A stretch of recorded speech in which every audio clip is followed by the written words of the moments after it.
Bueno, buenas noches a todos. Soy María García Lorente, voy a ser la moderadora de este webinar de hoy.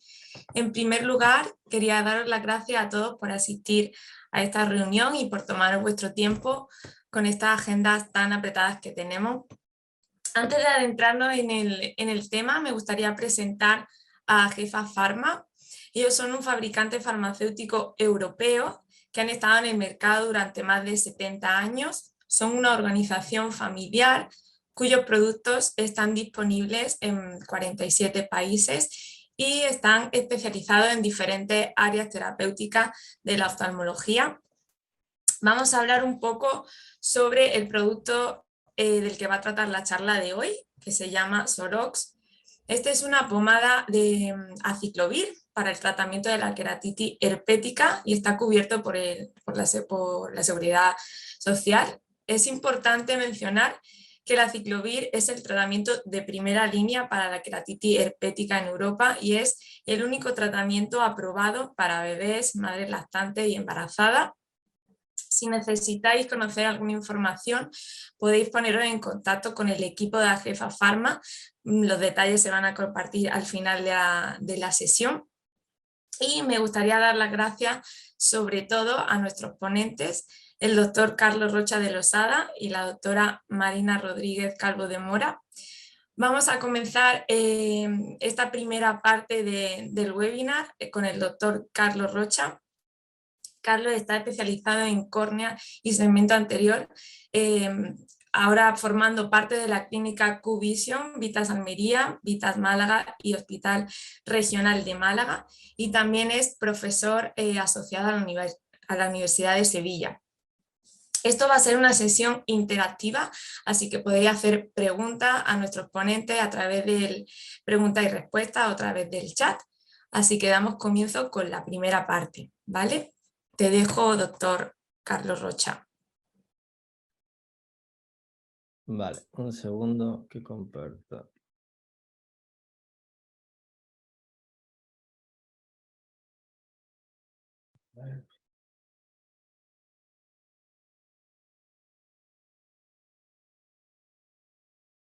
Vale, ¿se ve la presentación? ¿Me va a decir?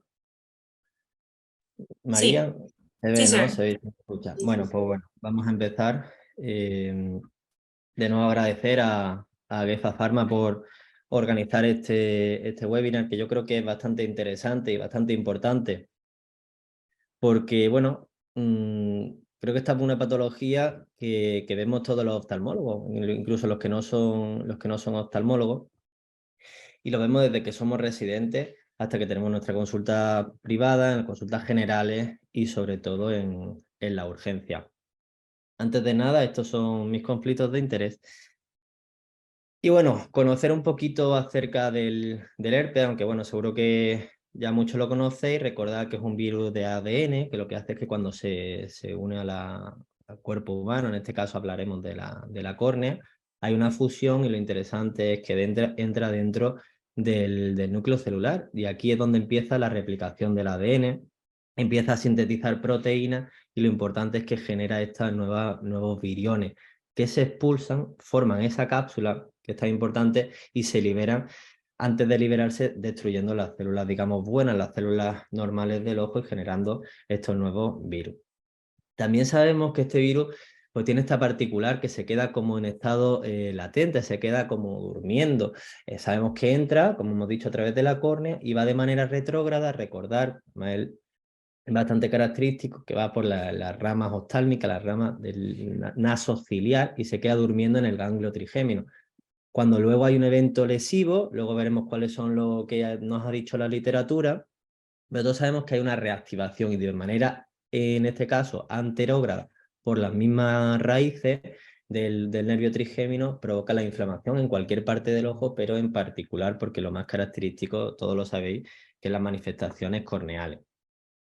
Pues bien, recientemente ha salido publicado este artículo que, bueno, si tenéis tiempo os recomiendo que le echéis un ojo, del grupo de Juan, donde vieron que, bueno, que la causa de esta latencia, esta recurrencia, podrían ser los exosomas, y los exosomas Después de investigar un poquillo, son pequeñas como bolsitas que hay dentro de las células que tienen proteína, material genético de ADN y ARN. Esto lo liberan las células. De hecho, muchos tumores, muchos cánceres provocan esta misma, liberan estos exosomas. Pues parece que el herpes, con estas proteínas que tenía aquí en los cuadritos rojos, esos son los marcadores, pues se liberan también en las lágrimas. Podría ser una de las causas de la recurrencia y del estado latente. De hecho, esto es bastante interesante porque se está investigando para intentar neutralizar este hecho.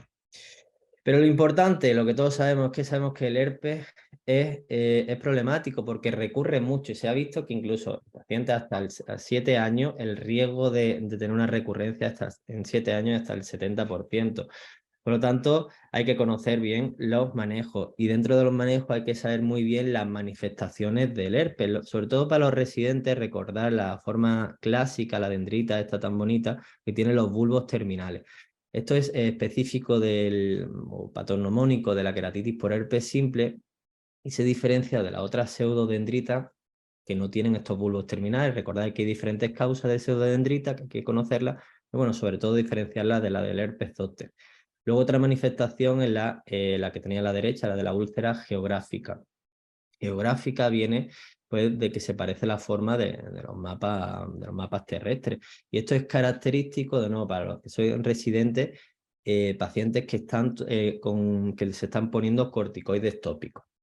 Luego tenemos otra manifestación que también es muy característica, pero es importante destacar que no es patognomónica. Este anillo redondeado es el anillo de Wessely, ¿vale? Es muy característica del herpes, pero de nuevo no es patognomónica. Esta es la manifestación de la queratitis endotelial. Y luego tenemos la queratitis estromal, que clásicamente se hablaba que si era necrotizante, no necrotizante.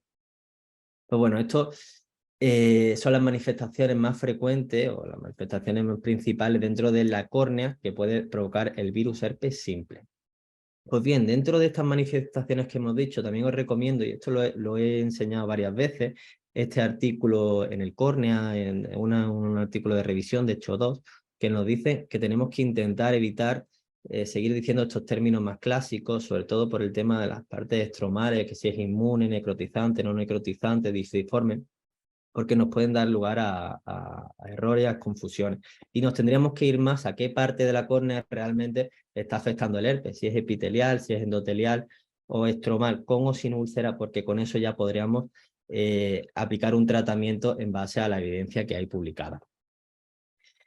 Pues bien, otra de las características que yo siempre he visto desde que era residente, lo sigo viendo ahora y a día de hoy, después de haberme estudiado muchísimo este tema, todavía tengo dudas, siempre tengo que volver a consultar, pero la realidad es que no lo digo yo, esto está publicado en diferentes grupos, tanto de la India, grupos australianos, de diferentes países, que pensad si vosotros lo hacéis, si los patrones de prescripción pues son estándares o no son estándares. La realidad es que según está reportado no son uniformes y cada uno le pone un tratamiento que crees que es el más conveniente, pero en ocasiones puede que no esté siguiendo lo que hay publicado en la literatura y en la evidencia. Entonces vamos a intentar aquí, dentro de las diferentes manifestaciones, de las diferentes capas, qué es lo que hay publicado y cuál sería el tratamiento con mejor evidencia. Pues empezamos por la queratitis epitelial. A mí esta foto me parece muy bonita. Recordar que uno se puede teñir con fluoresceína o rosa de bengala o ambos, cada uno tiñe de una manera diferente, pero lo que nos interesa es cómo se trata las queratitis epiteliales según los ensayos clínicos que hay publicados. Pues bien, ya tenemos un estudio de hace muchísimo tiempo, en 1986, donde ya el grupo de Columns, que además es este grupo es bastante importante respecto al estudio del herpes, tiene muchísimos artículos, pues demostraron que tanto el tópico o el oral podría ser igual de efectivo, si os fijáis en la gráfica, a la hora de curar la queratitis epitelial. Pero sabemos que la ciencia sigue evolucionando y ya no solo tenemos el aciclovir, tenemos otros fármacos, como es el valaciclovir, el famoso Valtrex, pues de nuevo comparándolo con el tópico, que era el gold estándar, el aciclovir, también el oral, el valaciclovir, podría ser igual de eficaz versus el tópico. Entonces, si nos vamos a las revisiones Cochrane, recordar las revisiones Cochrane dentro de la medicina y lógicamente también la oftalmología, son las revisiones sistemáticas cuando pueden tener metaanálisis que mayor evidencia tienen, porque hacen un análisis muy crítico de cada uno de los estudios y nos viene a decir que dentro de los fármacos tópicos que hay para el herpes, pues podrían ser todos eficaces, efectivos, para el tratamiento de la queratitis epitelial. Tenéis que ver dentro del país en el que trabajéis cuál es el que tenéis disponible. Clásicamente la trifluoridina pues, se ha usado en Estados Unidos, la mayoría de los estudios están basados con ese fármaco, pero bueno, nosotros en España, hasta donde yo sé, no lo tenemos. Pero recordar también que el oral podría ser una alternativa al tópico, pero lo que no hay evidencia, según la literatura, es mezclar ambos, que no quiere decir que si lo ponemos esté mal, pero no habría evidencia. Esto lo hacemos muchísimo todo, pensar si vosotros lo hacéis o no, yo lo he hecho muchas veces y bueno, realmente para la queratitis epitelial no tendría tanto sentido, no hay una evidencia que ambos sean mejor que ponerlo solo. Entonces, resumiendo, según las guías clínicas, porque sí que existen, hay alguna de la americana que os recomiendo, es esta del grupo de White, nos dice que el tratamiento de la queratitis epitelial serían los antivirales, ya sean tópicos u orales, sin corticoides, generalmente durante 10 días. Y esto, si os vais a la guía, el GRADE, pues dice que tiene una alta calidad y una fuerte recomendación. Ahora vamos a pasar a los ensayos clínicos HEADS, que son los más importantes realmente dentro del herpes y además fueron uno de los primeros ensayos clínicos en la oftalmología mejor hechos, con más evidencia. En este se basó en el estudio de la queratitis, porque eran tres ramas de las queratitis estromales.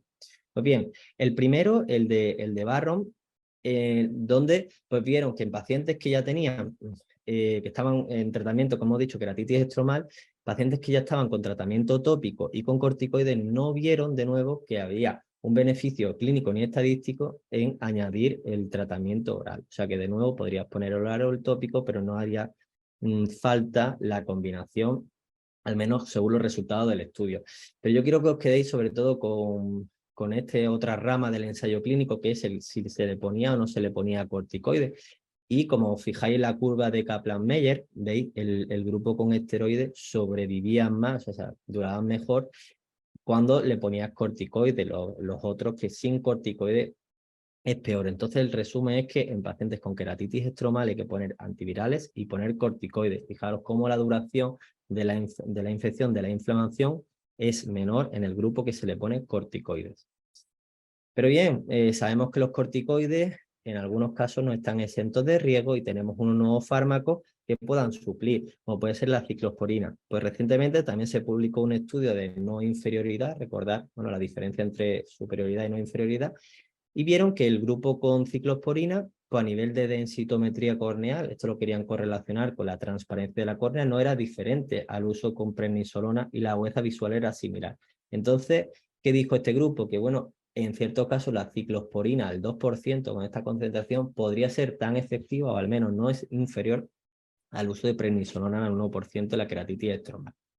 Entonces, para resumir, ¿qué nos dice la guía clínica? ¿Cuál es la mayor evidencia actual del tratamiento de la queratitis estromal? Sería el corticoide tópico y el antiviral oral o tópico. ¿Por qué parece que se pueda preferir el oral? Porque realmente lo que demostró el ensayo HEADS, que eran 10 semanas, pues bueno, el tópico durante tanto tiempo podría llegar a ser tóxico.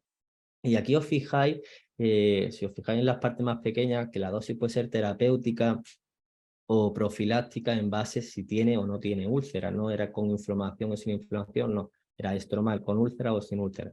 Ahora veremos cuál es la dosis profiláctica, la dosis terapéutica con respecto a del manejo del herpes simple. Entonces lo que quiero que os quedéis es recordar con úlcera o sin úlcera en el estromal, no necrotizante, no necrotizante, y el tratamiento uno será profiláctico y otro será terapéutico. ¿Y cuál es el profiláctico y el terapéutico según la evidencia actual?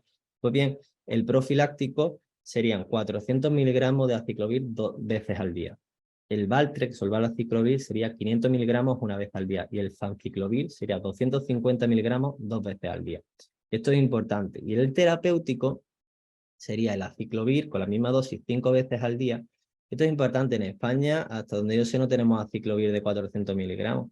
Tenemos el de 800. Muchas veces hemos tratado herpes simple con la dosis del herpes zóster. que son 800. El Valtrex serían 2 veces y, curiosamente, el Famciclovir, pues la misma dosis. Yo la verdad que no le encuentro explicación, pero eso es lo que hay reportado en la literatura. Entonces nos vamos ahora a la manifestación más interna, la endotelitis, recordar este anillo de Wesley. Pues hay pocos estudios realmente, y además son bastante antiguos, de 1990 y del 92, y viene a decir más o menos lo mismo que la estromal, que tanto oral como tópico podría ser igual de efectivo, pero lo que es importante es que a este grupo también hay que añadirle corticoides. Entonces, ¿qué es lo que nos dice la guía? De nuevo, corticoides, igual que las estromales, recordar que no es en la epitelial, en el resto sí, y un antiviral, que puede ser oral o puede ser tópico. De nuevo, como el tratamiento suele ser largo, se puede preferir el oral, pero se podría poner el tópico también. Ahora, si nos vamos al riesgo, ¿cuáles son los factores de riesgo reportados en la literatura de la recurrencia? Pues bien, esto también lo estudió el Hetz, y demostraron pues, algo que podría tener sentido, ¿no? En pacientes que habían tenido una queratitis epitelial previa, pues podrían tener mayor riesgo de volver a desarrollar una queratitis epitelial en el curso de otra manifestación del herpes. Esto es algo que podría tener sentido. ¿Y cuáles son los factores desencadenantes del herpes? Porque aquí muchas veces escuchamos cosas que pueden o no tener tanta evidencia. Esto es lo que intentó aclarar el Hetz. Pues bien, sorprendentemente no encontraron asociación con recurrencia en todo el seguimiento en pacientes que usaban lentes de contacto, en mujeres en la fase de la menstruación, y esto es algo que por lo menos yo he escuchado muchas veces, y con el estrés psicológico, y también esto se ha escuchado muchas veces. A lo mejor se necesitan más estudios para ver, corroborarlo o desmentir estos hallazgos.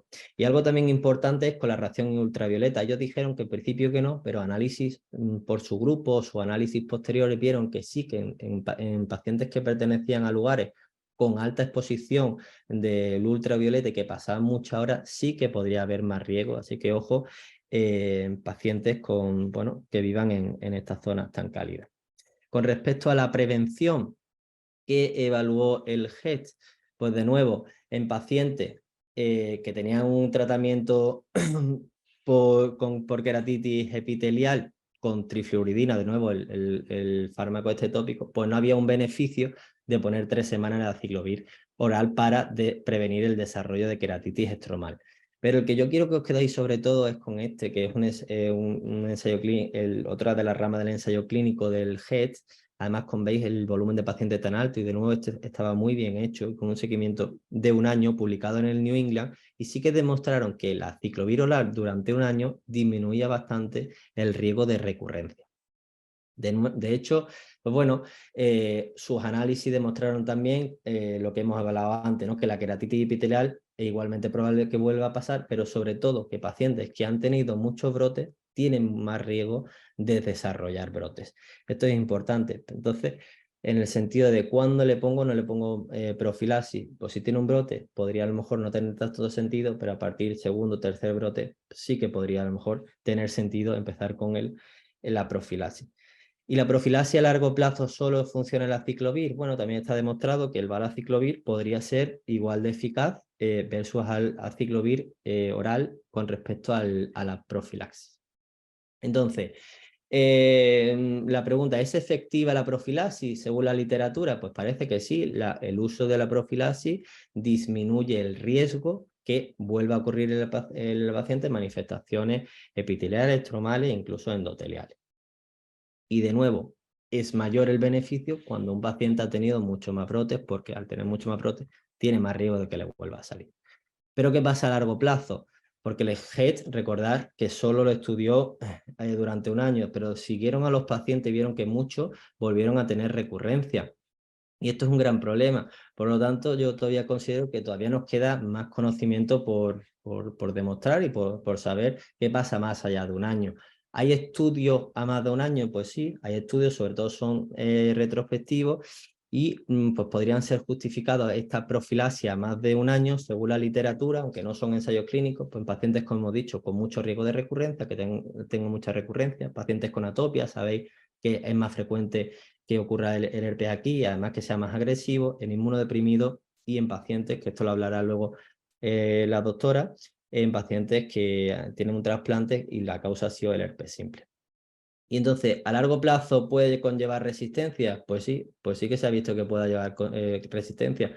Aunque, como veis, la nube de puntito, la correlación es baja. Entonces, hay que ver en cada paciente y analizar si merece o no merece la pena llevar a más de un año la profilaxis. Entonces, de nuevo, ¿qué es lo que nos dice la literatura? Que bueno, se puede recomendar la profilaxis por lo menos un año o más en estos casos en pacientes con antecedentes, sobre todo en pacientes con afectación de queratitis estromales. No hay tanta evidencia con respecto a la queratitis epitelial, estromal o incluso endotelial. Bueno, para ir terminando, hay veces que nos encontramos esto. Recomiendo este capítulo de la ponencia del SECOIR y muchas veces decimos, bueno, es que no se nos cura. Esto realmente es una toxicidad de los fármacos o pacientes así, que vemos esta úlcera aspecto redondeado, la característica úlcera neurotrófica, que en el herpes sería la úlcera metaherpética. Por lo tanto, recordar que bueno, fármacos pueden llegar a provocar lesiones que nos simulen que está este microorganismo está activo y realmente no tenga una infección activa. Entonces, cuando uno o cuando otro, bueno, pues podría tener sentido del oral en pacientes que, bueno, que no puedan ponerse la gota, no puedan ponerse la pomada, en pacientes con lentes de contacto, en pacientes pediátricos. Y esto es importante, los de nuevo, pacientes que tienen ya una alteración de la superficie ocular, pues en estos casos podríamos optar por la parte oral o en el tratamiento profiláctico, que es el que ha demostrado los ensayos clínicos. Y entonces, ¿cuándo nos vamos al tópico? Pues pacientes que tienen una afectación renal, porque sabemos que este fármaco se excreta por el riñón y puede afectarse, en ancianos por los mismos motivos, y en embarazadas y lactantes podríamos optar más por los tópicos por el riesgo que puedan llegar a tener, pues son categoría B. Entonces, importante también recordar que la resistencia es más frecuente en los inmunodeprimidos. Y esto no lo digo yo, cada vez más y más y más literatura, así que ojos con pacientes refractarios al tratamiento que no mejoran, que siempre sospechar esta resistencia. Entonces, resumiendo, ¿cuándo sospechar? Pues bueno, primero ver si realmente está activa o no está activa. No tenemos realmente esta toxicidad, esta úlcera neurotrófica. ¿Nos da positivo a herpes? Preguntar si el paciente realmente se está poniendo el tratamiento. Y si no, ya es cuando sospechamos la resistencia y tendríamos que pedir una serie de pruebas. Esto es realmente lo que nos dice la evidencia. Cuando hay pacientes inmunodepresivos o con alto riesgo de resistencia, que todo es positivo y no se mejora, ahí es cuando podríamos pedir las pruebas de susceptibilidad. ¿Y hay alternativas? Pues realmente hay pocas. Recordar que la mayoría está provocada por la mutación de este gen. Y bueno, yo no tengo experiencia, pero sabéis que existe, para que lo sepáis, fármacos intravenosos, incluso algunos tópicos o algunos orales en series de casos. Realmente no hay mucha evidencia, pero lo dejo para que lo tengáis. Y también hay nuevos horizontes que, bueno, afortunadamente puedan alterar otros mecanismos del herpes, no todo basado en el mismo mecanismo como es la inhibición de la fosforilación de la tiamidina, sino, bueno, estos fármacos esperemos con estas nuevas investigaciones de los exosomas, otro que ha salido publicado, que poco a poco tengan luz. Y ya para ir terminando, recordar que existen manifestaciones del herpes en los niños, que esto es importante porque muchas veces puede estar mal diagnosticado. De hecho, está más que descrito que esta mal diagnosis puede llegar a desarrollar ambliopía en los niños. Y además es muy frecuente la recurrencia en los niños y además es característico que pueda ser hasta en un 25% bilateral. Recordar que el herpes normalmente es unilateral. Y dentro de los niños la afectación más frecuente es la estromal, a diferencia de lo que ocurre en los adultos, que suele ser la epitelial. De hecho, es por eso estromal más frecuente de la recurrencia y más frecuente la afectación visual. Entonces, en los niños hemos dicho que es preferible la aciclovir oral. ¿Por qué? Porque muchas veces es muy difícil de examinar y de ponerle el tratamiento y nos interesa que estemos seguros de que le estamos poniendo el tratamiento, de ahí a que se prefiera el oral. También la profilaxis en los niños ha demostrado mejorar la supervivencia y disminuir la recurrencia de estas manifestaciones.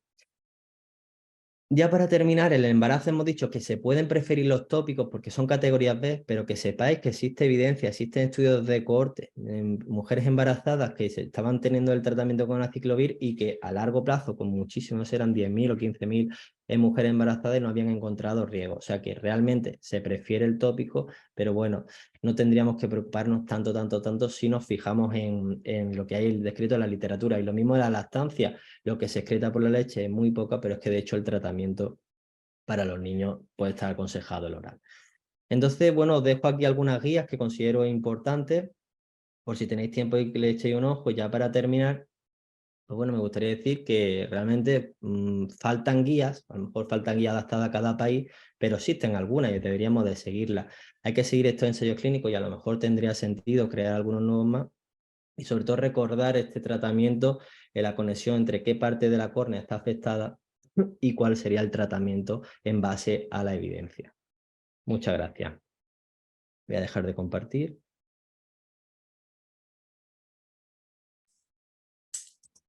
Bueno, doctor Carlos Rocha, muchas gracias por la síntesis, por esta recapitulación de medicina basada en la evidencia sobre la enfermedad ocular herpética. Vamos a dar paso ahora a la segunda parte con la doctora Marina Rodríguez Calvo de Mora y al final de la sesión, si hay algunas preguntas, las vamos resolviendo. Os quiero presentar a la doctora Marina Rodríguez. Ella es especialista en córnea y forma parte de la clínica Cuvisión en Vita Almería, Vita en Málaga y también en el Hospital Regional Universitario de Málaga. Es pues, editora de varias revistas internacionales y autora de múltiples publicaciones y capítulos de libros, y para todos nosotros es un honor que esté aquí con nosotros. Así que cuando quieras comparte tu sesión, doctora Marina.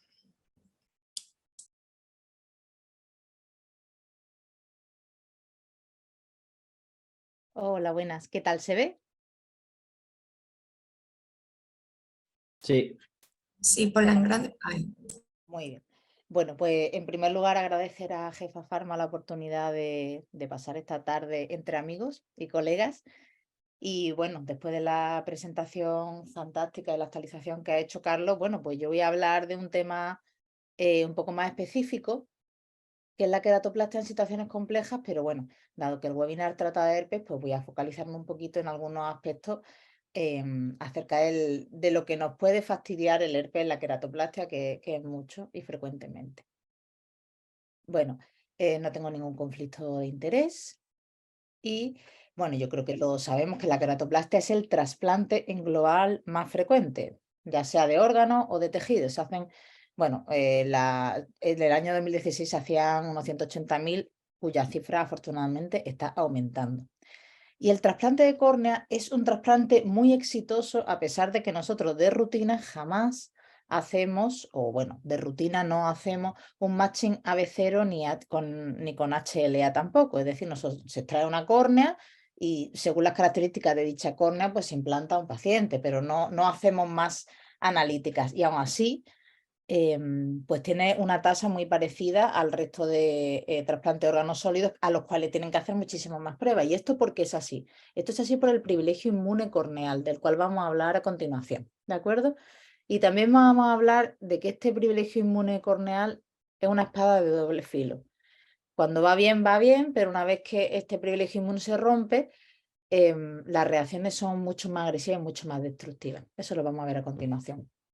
El herpes es una causa frecuente de queratoplastia de alto riesgo, que también vamos a ver a continuación la definición, y es una causa pues eso, de fallo del injerto, tanto como indicación como a nivel de recidiva, rechazo. Ahora vamos a ver la siguiente diapositiva.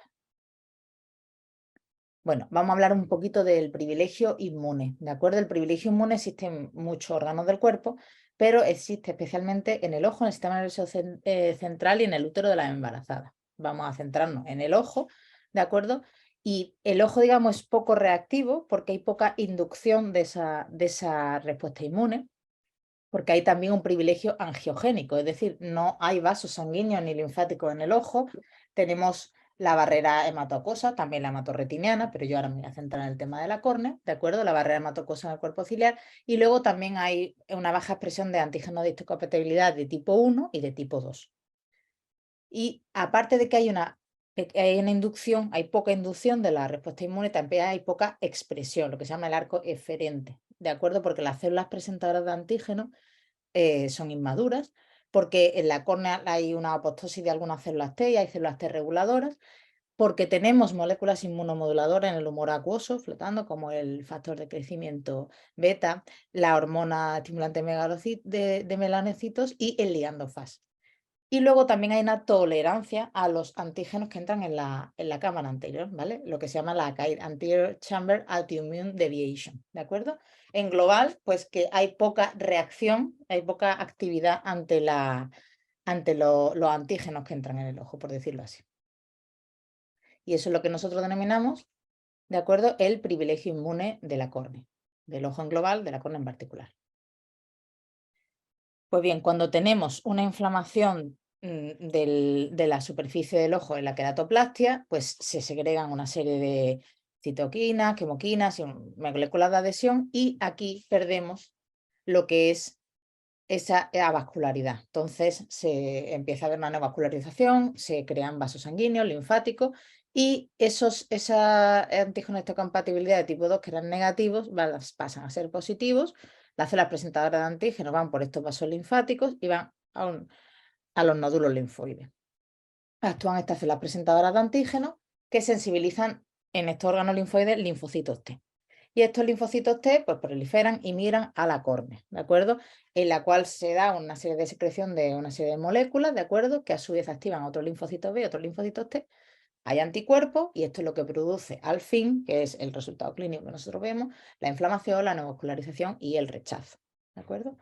Entonces, ahora pasaríamos del privilegio inmune a la otra parte, ¿no? Al tema, al rechazo. Entonces, como os comentaba antes, en la queratoplastia tenemos esta espada de doble filo que se deriva de la inmunidad y el privilegio ocular inmune, ¿de acuerdo? Entonces, ¿por qué? En una queratoplastia de bajo riesgo hay un pronóstico similar que el trasplante de órganos, con una supervivencia mayor al 90% sin tener que hacer inmunosupresión sistémica, ni matching HLA, ni matching AB0, pero cuando tenemos una queratoplastia de alto riesgo, tiene peor pronóstico que el trasplante de órganos y tiene un rechazo mayor del 50% a los 5 años y mayor del 70% a los 10 años, incluso con inmunosupresión, ¿de acuerdo? Entonces esto es como decir el yin y el yang. Cuando va bien, va muy bien, pero una vez que se inflama, es mucho más complicado de manejar.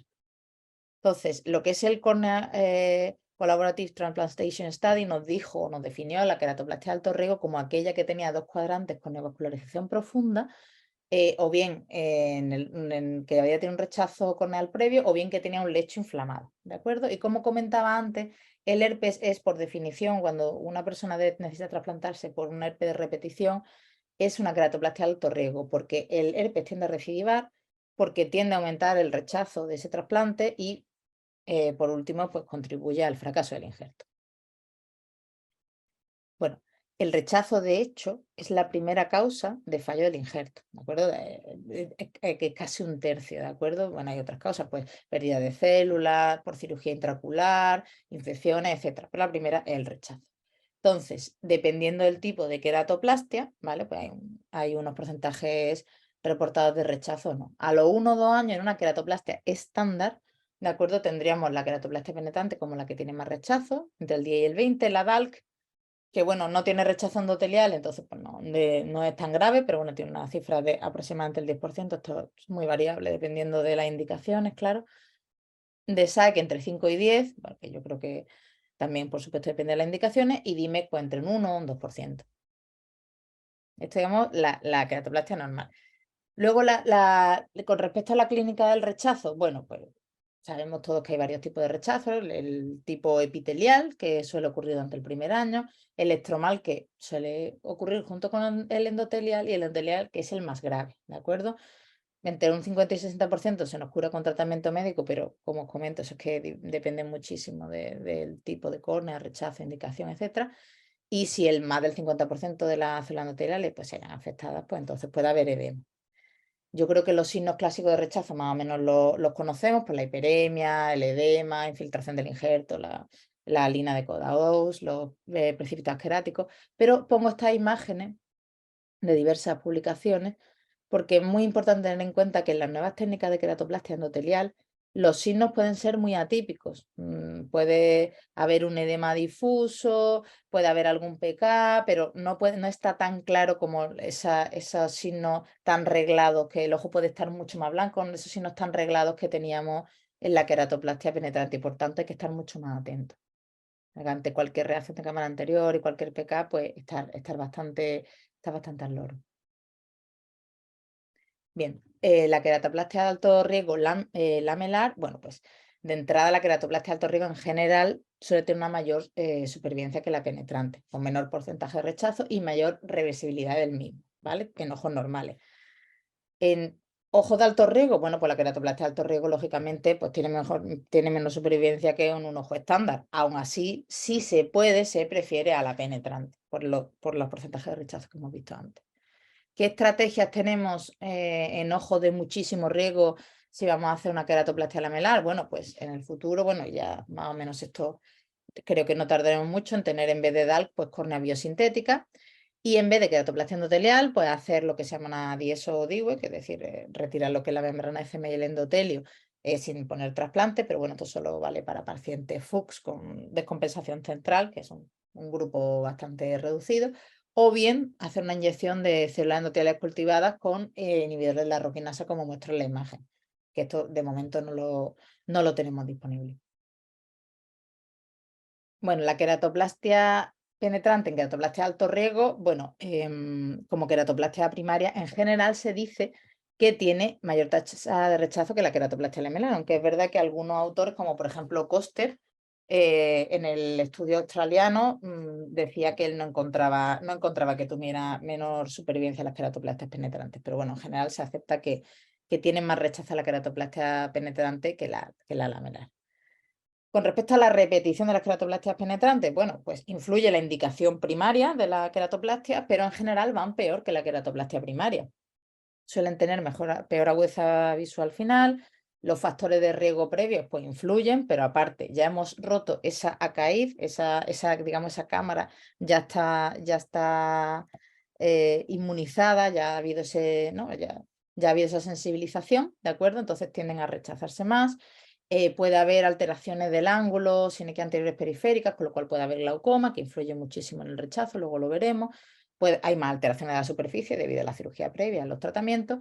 Y bueno, Barraquer nos reporta una supervivencia de una primera queratoplastia penetrante del 81%, segunda 33% y tercera 16%. Pero como siempre, esto depende muchísimo de la indicación. Y ahí muestro un vídeo de una paciente cuya queratoplastia me parece que era la quinta por ahí, y esa vez pues ya le pusimos bastante inmunosupresión. Bueno, como he comentado varias veces anteriormente, influye mucho en la supervivencia cuál es la indicación primaria, ¿vale? Entonces, no es lo mismo hacer una queratoplastia óptica, es decir, para que el paciente vea, que hacer una queratoplastia porque un ojo está abierto o porque un ojo está infectado, ¿vale? Eso influye. Y luego dentro de eso, otro predictor de la supervivencia es la indicación per se. Todos sabemos que lo que va mejor es el queratocono y el Fuchs, bueno, no descompensado. Y luego con menores supervivencia, pues encontraríamos el Fuchs avanzado, la bullosa y la queratitis herpética inactiva. Supervivencia entre el 80 y el 90%. Con menos supervivencia ya, pues queratitis infecciosa activa. Si hace un herpes, pues por lo que sea, con una estromal, con ulceración, que está yendo muy mal, pues ese lecho pues suele ir peor. Y ya lo que tiene peor supervivencia es todo lo que él tiene la superficie muy alterada, alteraciones de las células limbares, ¿no? También lo veremos a continuación. Y como hemos comentado, múltiples injertos fallidos, cada injerto hace que falle el injerto antes y de manera más violenta. Bueno, y aquí os voy a poner una serie de pacientes míos con las diversas razones por las que tenemos una queratoplastia de alto riesgo. Lo voy a intentar hacer de manera más bien práctica, sin meterme en todos los estudios porque sería algo infinito, y voy a empezar por el herpes. Bien. Bueno, pues hablando de herpes y queratoplastia, así de manera general, entre el 20 y el 30% más o menos de las queratitis herpéticas pueden dejar una cicatriz, ¿vale?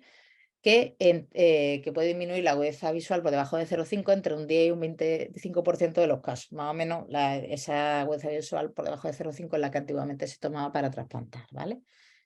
Lo que sí es cierto es que muchas veces en la clínica nos encontramos una cicatriz, ¿vale? El paciente viene a la consulta de córnea con una cicatriz y esa cicatriz ¿de dónde viene? ¿Es un herpes? ¿Es un traumatismo antiguo? ¿Es otro tipo de enfermedad? No lo sabemos. Y sería importante de cara a las posibles recidivas que tengan luego, ¿no? Tenemos que tener en cuenta que cuando tenemos una infección por herpes activa, eso, si tú le haces un trasplante a eso en caliente, digamos, con la vascularización, incluso ya cuando ha pasado un tiempo que puede haber inflamación subclínica, eso hace que sea una queratoplastia del torreo, como hemos comentado. Otra cosa importante es que si un paciente ha tenido herpes en ese ojo, se ha detectado ADN de herpes en esa córnea hasta 2 años después del episodio, ¿de acuerdo? Entonces, cuanto más tiempo pase entre el episodio y la queratoplastia, se ha visto que mejor va esa queratoplastia, ¿de acuerdo? También es importante que sepáis que las córneas donantes pueden tener el virus herpes simple latente, con lo cual existe la posibilidad potencial de que haya una transmisión de herpes a través de la queratoplastia que le haces. Bueno, esto lo ha comentado muy bien Carlos, ha hablado del EDS, ¿de acuerdo? Y efectivamente, ellos nos daban esta dosis, ¿no?, de aciclovir de 400 miligramos cada 12 horas, pero se limitaron a 1 año y además no incluyeron ningún paciente con queratoplastia. Entonces, esto, claro, después ha habido una serie de publicaciones, por ejemplo, White, que nos recomendaba que usáramos el aciclovir al trasplantar a un paciente con un herpes, que usáramos justo después de operarlo, pues aciclovir 800 miligramos cada 8 horas, inmediatamente postoperatorio, y luego, conforme íbamos disminuyendo los corticoides, pasábamos a la dosis profiláctica, ¿de acuerdo? Porque como ha comentado Carlos, realmente con las dosis no tenemos certezas, ¿de acuerdo? Tenemos un poco no hay unas guías claras, y menos ya en un caso tan particular como es la queratoplastia. Luego tenemos otra publicación que es de Goodfellow, que cogió pues, bastantes queratoplastias por herpes, a los que trataba con aciclovir, y vio que cuando los trataba por aciclovir aumentaba la supervivencia al 75% a los 5 años, que está muy bien, disminuía el aciclovir la tasa de recurrencia por 3, y luego ellos aislaron una serie de factores de rechazo que son un poco lo que ya conocemos todos, ¿no? Pues aquellos que tomaban medicación oral pues tenían menos rechazo. Si la queratoplastia era terapéutica, pues tenía más rechazo. Si tenía vascularización profunda, pues tenía más rechazo. Injertos grandes también. Y se había rechazado antes. Todo cosas que más o menos sabemos, pero bueno, su estudio lo refrendó. Bueno, y entonces en 2016, esta Cochrane es posterior, hicieron ya una revisión acerca de los antivirales orales en la queratitis recurrente por herpes en pacientes trasplantados, ¿de acuerdo? Entonces, básicamente, no solo voy a mostrar esta tabla, que queda bastante claro, ¿no? Tenemos recurrencia del herpes en pacientes con un trasplante. Placebo no tratamiento, 33 de cada 100. Con aciclovir, 10 de cada 100. Fallo del injerto sin tratamiento o con placebo, 21 de cada 100, y con aciclovir, 8 de cada 100. Queda bastante claro que el aciclovir es beneficioso en estos pacientes, pero claro, por lo menos en los primeros 12 meses, que es lo que se estudió. Pero igual que ha comentado Carlos, no hay consenso ni de cuánto tiene que durar el tratamiento, ni de cuál es la dosis, ¿de acuerdo? Así que, bueno, nos quedamos un poco con la duda. A mí me parece razonable que si tú tienes un paciente que ha tenido muchas queratitis estromales y a la que por herpes y tú le terminas haciendo una queratoplastia y se puede tomar el aciclovir en esa dosis porque yo le mando a todos su analítica anual y si tiene algún problema en el riñón pues se lo comento al nefrólogo, pero si le estás trasplantando por un herpes tienes que intentar que no le salga más el herpes porque además cada fallo del injerto hace que pueda fallar con mayor probabilidad, así que yo lo mantengo durante todo el tiempo. O sea, si es una queratitis por herpes, yo los mantengo. Pero, como también ha comentado Carlos, la profilaxis a largo plazo puede provocar resistencia. Y no sé si, creo que se ha comentado este artículo de Van Belzen, ¿no? que tenían los pacientes, pues, aquellos pacientes que tenían profilaxis de más de 1 año, pues había pues era un factor de riesgo para que hubiera resistencia, aunque la correlación era baja en un estudio retrospectivo, me parece. Bueno, y ahora voy a enseñar un pequeño caso de un paciente que yo trasplanté precisamente era un paciente que tenía muchísimo herpes y al final pues tuvo un leucoma. Es verdad que con la profilaxis estuvo, pues no sé si casi un año sin recidiva, entre que lo operé y no lo operé, pero al tiempo, no tuve muchísimos años, pues a lo mejor te estoy hablando de 5 años con el aciclovir, y por lo que sea, pues el paciente se lo dejó de tomar. Y me vino pues con una uveitis hipertensiva y fijaos qué precipitados queráticos tenía. Y entonces, le subí aciclovir 400 miligramos cada 5 horas más sus corticoides tópicos y nada. Le cambiaba el aciclovir con esta dosis, con 500 cada 12, más corticoides y nada. Y ya desesperada le cambian aciclovir, pero lo que realmente le hizo efecto, porque es que fue algo inmediato, fue cuando farmacia me preparó la pomada del colirio de ganciclovir tópicos al 2%, y así se le quitó. Y luego pues seguimos ya le cambié de aciclovir, creo que se quedó con el ganciclovir a dosis de profilaxis. Y bueno, hasta ahora no ha vuelto a tener recidiva, pero bueno, todo para ilustrar este hecho, que efectivamente pues algunos pacientes pues, pueden mostrar resistencia, y que si se dejan de tomar el tratamiento, aunque tú digas, bueno, pues ya lleva 5 o 6 años, pues no, puede recidivar. Y perdió células no hasta el punto de tener que retrasplantar, pero sí, yo le encontré las células más o menos antes y después, sí que perdió algunas células endoteliales. Bien, con respecto a la recurrencia del herpes, pues en el injerto es una causa importante de fallo del injerto. Y a su vez, si tenemos un injerto que muestra un rechazo, claro, le ponemos muchos corticoides, lo cual aumenta la posibilidad de recurrencia o de aparición de herpes, ¿de acuerdo? Las recurrencias en el primer año post-queratoplastia son mucho mayores que después. Y esto se hipotiza que es porque durante el primer año tienen muchos corticoides. Así que por eso, al menos el primer año, tienes que ponerle aciclovir, porque las recidivas van de 9% a 27% con dosis de aciclovir. Pero ya os digo que es que esto depende mucho de la publicación. Con respecto a la supervivencia de estos injertos, pues depende del tiempo libre de enfermedad previa al trasplante, como he comentado, cuanto más tiempo pase, mayor supervivencia, y que tenga una profilaxis con aciclovir. Y estos son los números que se manejan de supervivencia, pero ya os digo que es muy variable. Luego, no todos los herpes posqueratoplastia son recurrencias. A veces hay herpes posqueratoplastia en un paciente del que no hay historia de herpes ocular. Y es mucho más probable que, aunque el paciente no tenga historia de herpes ocular, tenga un herpes posqueratoplastia. De hecho, está entre 6 veces más y 14 veces más comparado con ojos sin trasplante, ¿vale? Y esto puede ser porque hay una reactivación de virus latente, porque se transmite en la córnea donante o una combinación, o incluso puede haber una superinfección, es decir, que el paciente tuviera un genotipo de herpes y que se le transmita a otro con la córnea, o bueno, o de otro enfermo, ¿de acuerdo? Para el diagnóstico de herpes posqueratoplastia, bueno, pues nos puede ser muy útil la microscopía confocal, quien disponga de ella. Y si no disponemos de ella, nos tenemos que guiar por los signos más clásicos. Bueno, pues aquí suele aparecer el herpes aquí en la unión del trasplante y el receptor. Esto es un poco distinto de lo que ocurre en una queratitis infecciosa, por ejemplo, que suele ser más central, o en el rechazo, que suele tener más edema, ¿no? Que es ulceración.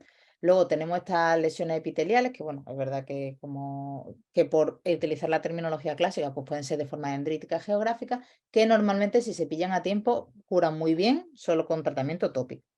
Cuando las lesiones ya son estromales y son más serias, pues si afectan solo a un tercio del grosor del estroma, suelen curar sin afectación de agudeza visual solo con tratamiento tópico. Pero si ya, bueno, tópico oral, corticoides, pero que suelen curar bien sin tener que hacer nada más. Pero si ya involucran más de un tercio del estroma, pues ya en algunos casos, por lo menos lo que estos autores publican, tenían que hacer en esos casos, ponían un trasplante de membrana amniótica, y la agudeza visual final pues no era tan buena. Bien, voy a hablar un poquito de herpes y queratoplastia endotelial. Vamos a empezar por la DALC. En la DALC que se realiza en queratitis herpética tiene una supervivencia inferior, de acuerdo, que la que se hace por ejemplo, en un queratocono, ¿no? Porque hay más recurrencia, hay más rechazo, hay más fallo del injerto, ¿de acuerdo? De todas maneras, sigue siendo mayor la supervivencia en DALC que en QPP, y las recurrencias menores, ¿de acuerdo? Entonces, si se puede, pues hay que intentar hacer una DALC, sí se puede, ¿de acuerdo? Y luego se ha descrito Dimec y Desaec tras edema corneal por endotelitis herpética, aunque tengo que decir que se ha descrito más normalmente en citomegalovirus, pero en herpes también, que al fin y al cabo un herpes virus, y viceversa. Es decir, que tú le hagas a un paciente una Dimec, una Desaec, y te haga una endotelitis. Aquí os dejo algunas publicaciones. Bueno, y ahora voy a pasar así más rápidamente pues, a enumerar otra serie de razones de queratoplastia de alto riesgo, ¿vale? Todos sabemos que las coronas vascularizadas pues predisponen al rechazo, ¿no? De hecho, el CCTS dijo que 2 o más cuadrantes con una vascularización profunda aumentaba el riesgo de rechazo por 2, ¿de acuerdo? Y aquí os muestro algunos pacientes míos pues, que se ven coronas muy vascularizadas. Luego, rechazo previo. Bueno, pues el número de rechazos previos es predictor de lo siguiente. Así creo que esto es un artículo también de Berraquer que decía que el primer rechazo lo ha aumentado al 40%, el segundo al 68%, el tercero al 80%, pero es que esto depende mucho de la serie y la indicación. Y cada rechazo es cada vez más precoz y más agresivo. Y aquí os muestro una paciente, bueno, un caso muy desgraciado, una queratitis fúngica, que bueno, en este caso había rechazo, había recidivas, pero aquí en los últimos casos, una vez curada la infección debido a tantas queratoplastias que se hicieron y tan agresivas que fueron, pues que mostraba rechazo incluso ya una vez resuelta la queratitis por Fusarium. Sinequias anteriores, bueno, pues las sinequias lo que hacen es que aumentan el contacto, de acuerdo con los vasos del receptor, y esto también aumenta el rechazo. Aparte que las sinequias anteriores predisponen al glaucoma y el glaucoma también pues, predispone al rechazo. Esta es una paciente que tuvo una complicación, tuvo un glaucoma maligno después de una DIME, que no sé si veía ahí el injertillo, ¿de acuerdo? Y que tuvimos que vigilar pues muy de cerca. Aquí en cirugías previas os pongo directamente glaucoma porque es la que más predispone, ¿de acuerdo? Esto es un caso de una paciente mía que le hice una DIMEC, pero no terminaba de curar la superficie, son las primeras DIMEC que yo hice, le puse una lente de contacto con tan mala suerte que, bueno, se duchó con ella y tardó mucho en acudir y vino con esta pseudomonas horrorosa, hubo que hacer una queratoplastia de urgencia. Hubo que ponerle, se sinequió todo el ángulo, hubo que poner la válvula y terminó así. Luego finalmente pudimos retrasplantarla, ¿de acuerdo?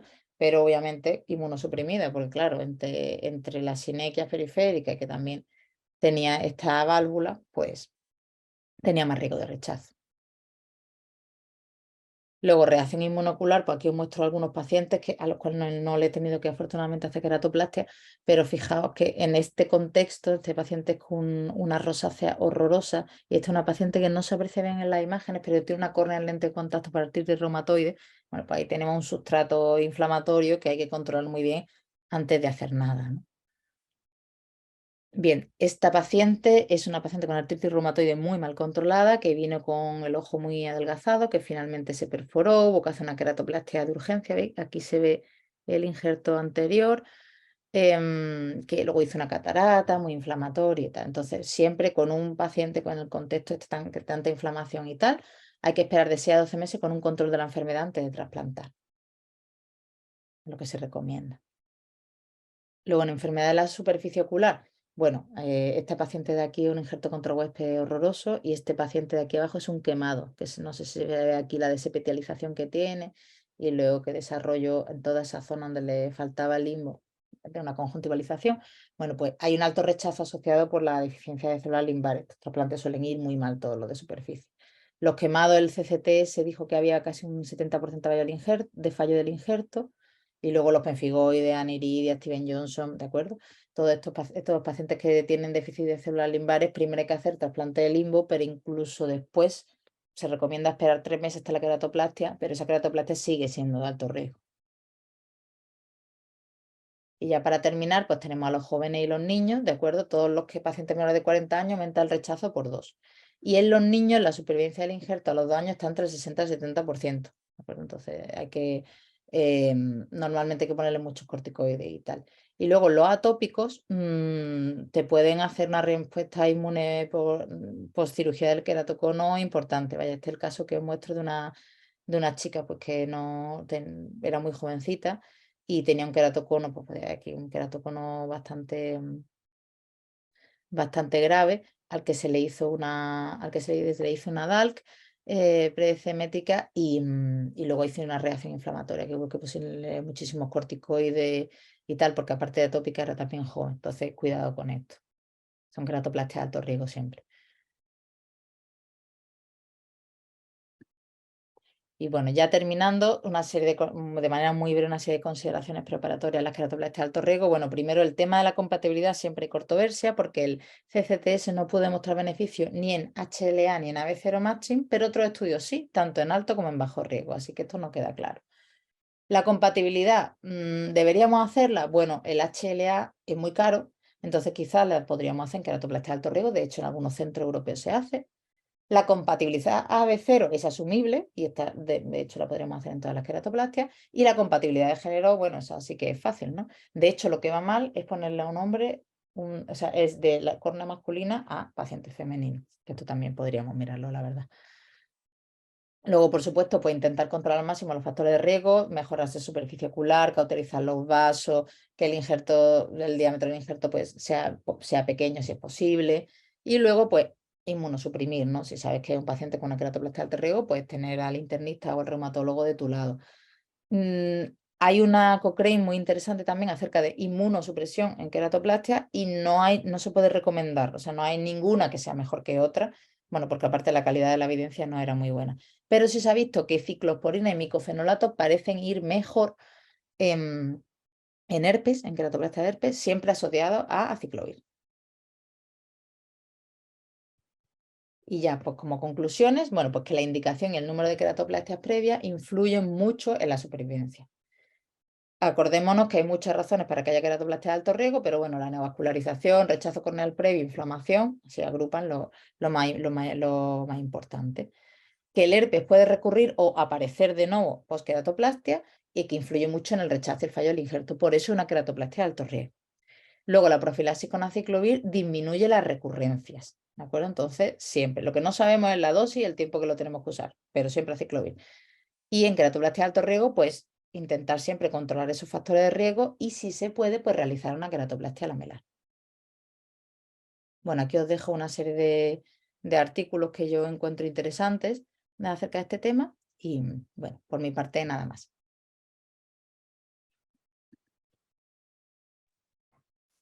Bueno, pues muchísimas gracias, doctora Marina Rodríguez. Ya hemos terminado con la sesión.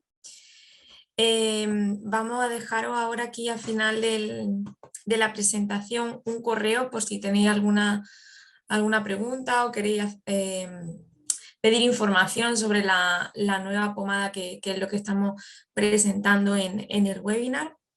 Y de nuevo, muchas gracias a todos los participantes. Se quedará grabado la sesión para aquellos que se hayan registrado, ¿vale?